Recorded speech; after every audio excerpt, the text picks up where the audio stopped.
ஊழலுக்கும் தேர்தல் போட்டிக்கும் சம்பந்தம் இல்லை. ஊழலை வெளியிடுவது என்னுடைய உங்களுடைய ஜனநாயக கடமை, அது பிரஸ்னுடைய தார்மீக உரிமை. அதனால தான் இந்த கேள்வி கேட்கிறேன். தமிழ்நாடு பிரஸ் பண்ணீங்கன்னா நெக்ஸ்ட் டே நான் சொல்றேன், உங்க மேல மரியாதையோட சொல்றேன், நெக்ஸ்ட் டே டாடா ஸ்கேல் உங்க சேனல் இருக்காது, தமிழ்நாடு அரசு கேபிள் விஷன் உங்க சேனல் இருக்காது. சேலஞ்ச் பண்ணிட்டுமா? நான் சேலஞ்ச் பண்ணி சொல்றேன். உங்க எடிட்டர் வந்து என்கிட்ட சொல்லுங்க. ஆனா இல்லனே, நாங்க தைரியமா தமிழ் 33 மாசம் ஆச்சு. ஏதாச்சும் ஒரு சேனல் தமிழ்நாட்டில் ஒரு ஊழல் குற்றச்சாட்டை ஒரு திமுக அமைச்சர் மீது வச்சிருக்கீங்களா?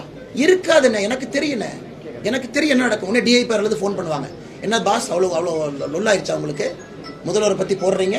ஃபர்ஸ்ட் உங்களுக்கு வார்னிங் என்னன்னா, அந்த அரசு கேபிள் விஷன்ல கடைசியில் போய் உங்கள் சேனல் உட்காரும். இது வார்னிங் நம்பர் 1. வார்னிங் நம்பர் 2, உங்களை மாதிரி நல்ல நண்பர்கள் அதெல்லாம் கேட்காம போயா, நான் இங்கே வந்தது வந்து ஜேர்னலிஸ்டாக கடமையை செய்ய வந்திருக்கேன், உன்னையெல்லாம் கண்டுக்க மாட்டேன், நீங்கள் பிரேக் பண்ணி ஒருவேளை உங்கள் எடிட்டரும் இலகன மனசுலேருந்து போட்டு விட்டாருன்னா வார்னிங் நம்பர் 2 அரசு கேபிள் விஷன்லேருந்து அது போயிடும்.